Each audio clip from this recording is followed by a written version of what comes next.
Lors de l'usinage des surfaces d'un prisme, vous devez respecter un ordre précis pour obtenir une perpendicularité et un parallélisme entre les surfaces. Dans cet exemple, voyez comment usiner les 6 surfaces d'une pièce prismatique.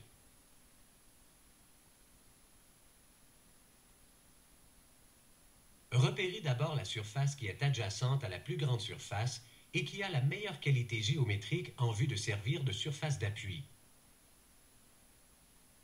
Positionnez-la sur la mâchoire fixe de l'étau.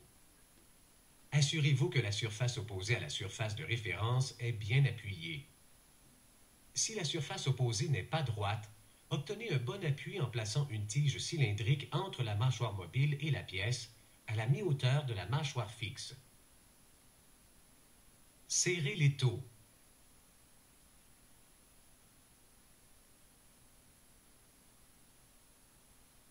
Avec un marteau doux, frappez sur la pièce vis-à-vis de la cale parallèle pour bien l'assujettir. Blanchissez la pièce en enlevant une mince couche de matériau sur toute la surface. Identifiez votre surface par le chiffre 1. Cette dernière, généralement la plus grande, vous servira de référence pour l'usinage des autres surfaces. Enlevez la pièce de l'étau. À l'aide d'une lime douce, enlevez les bavures qui pourraient fausser le positionnement de la pièce. Répétez cette opération après l'usinage de chaque surface.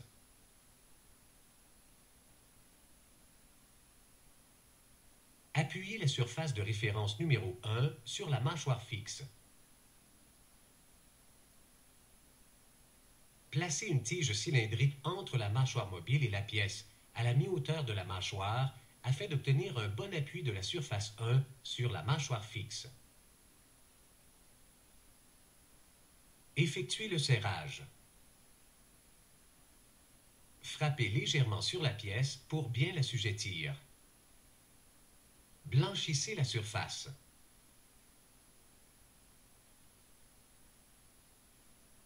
Identifiez la surface par le chiffre 2. Enlevez la pièce de l'étau et bavurez la surface. Vérifiez la perpendicularité à l'aide d'une équerre de précision.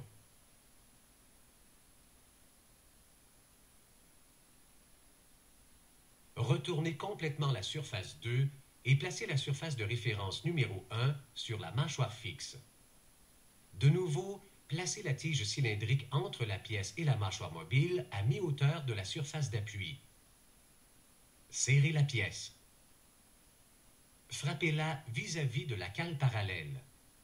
Usinez la surface jusqu'à l'obtention de la dimension requise selon le plan de fabrication.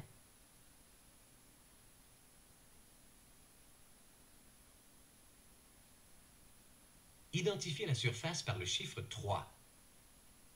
Enlevez et bavurez la pièce.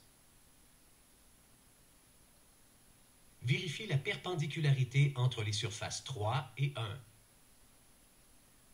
Vérifiez également la dimension requise entre la surface 2 et la surface 3. Reprenez l'usinage au besoin.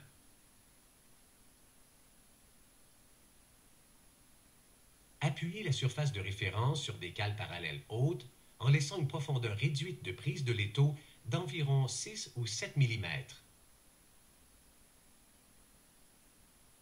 Vous n'avez pas à utiliser la tige cylindrique, car les cales positionnent la pièce parallèlement à la surface à usiner. Serrez la pièce dans l'étau.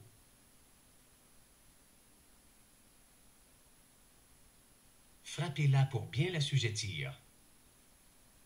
Usinez la surface jusqu'à la dimension requise.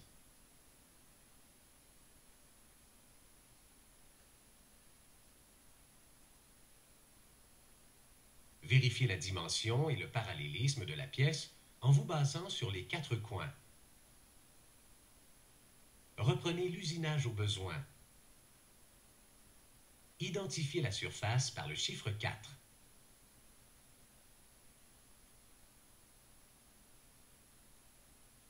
Pour surfacer les extrémités de la pièce, placez la surface de référence numéro 1 sur la mâchoire fixe.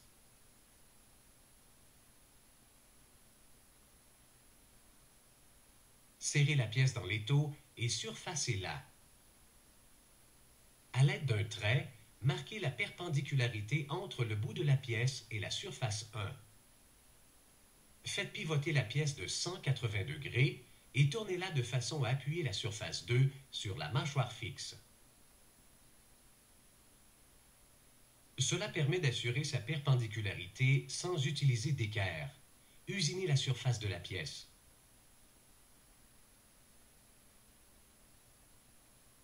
Identifiez la surface par le chiffre 5. Enlevez la pièce et vérifiez si la surface 5 est perpendiculaire aux autres surfaces. Reprenez le surfaçage au besoin. Appuyez la surface 5 directement au fond de l'étau et la surface 1 sur la mâchoire fixe. Effectuez le serrage. Frappez délicatement au centre de la pièce afin de bien l'assujettir. Usinez la surface à la dimension requise. Identifiez la surface par le chiffre 6.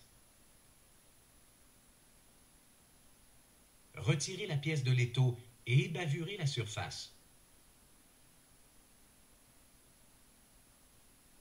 Vérifiez la perpendicularité à l'aide d'une équerre.